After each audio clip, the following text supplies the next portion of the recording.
Fear is a low vibe emotion that can cause horrendous, undesired outcomes in your life, keep you stuck, and decrease the quality of your life.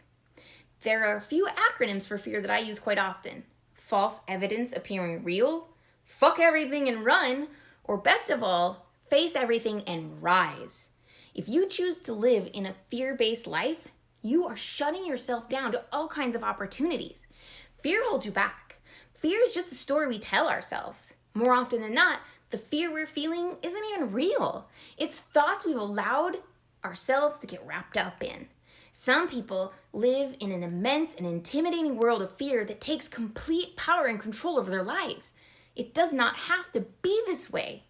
Exposure therapy is one of the best ways to feel the fear and do whatever it is you're afraid of anyway. Fight your fears, or they'll chase you. Face your fears and you're free. You get to choose which route to take. If your fear is ingrained enough, you'll spend your entire life creating false stories within yourself to keep yourself deep rooted in that fear. You'll also subconsciously look for confirmation and validation from others to further prove that fear to yourself. Some fears are handed down to us by parents and grandparents, and those fears may have been real for them at some point, but you took that on because that's what you were exposed to and that's what you were taught. You can choose at any time to stop subscribing to not only your own personal fears, but those fears of those around you that aren't true. Fear is a natural response to us as humans because it's meant to protect us. Fear is derived from a stimulus which can be anything perceived as a threat. Threats trigger our flight or fight response in the body. Cortisol levels rise, which put the body into fat storing mode. When fears aren't dealt with, they accumulate over time.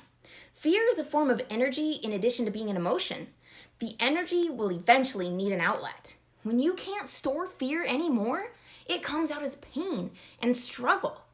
Free yourself of those fears that are holding you back unnecessarily. It's time to acknowledge your fears. Pretending you're not afraid does not make the fear go away. Acknowledge the emotion you're feeling along with that fear and give it a name. It is okay and safe to feel fear and heal through it. What are a few things you have fear around? Are these your fears or things someone else instilled in you? Fear is also a communication tool. A fear is trying to tell you something. Be open to exploring what the message is and where you can take appropriate action. Fear accumulates in the body. Take a few moments to sit or lie down and scan your body for where you feel extra heaviness and dark energy. That's where your fear is most likely living. Sometimes fear is felt as an uneasiness in your stomach, tightening in the heart, or tension in your limbs. These are all a lot of ways that fear is built up in the body and you can release it. How you choose to do so is entirely up to you and your comfort level. Some of these include listening to loud music, intense exercise, screaming, crying, journaling, therapy, etc. There's no right or wrong way to release fear, except for if you're hurting yourself or someone else.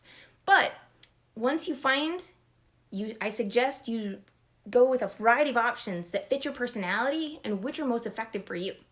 At the end of the day, the antidote to fear is love, appreciation, and gratitude. Fear is one of the lowest vibrational emotions, while love is the highest vibration emotion. The two emotions cannot exist at the same time. It is impossible to be in fear at the same time we are experiencing gratitude, love, and appreciation. Chase your fears away with counting your blessings, keeping a gratitude journal, engaging activities that bring you joy, and spending time with people that you love the most.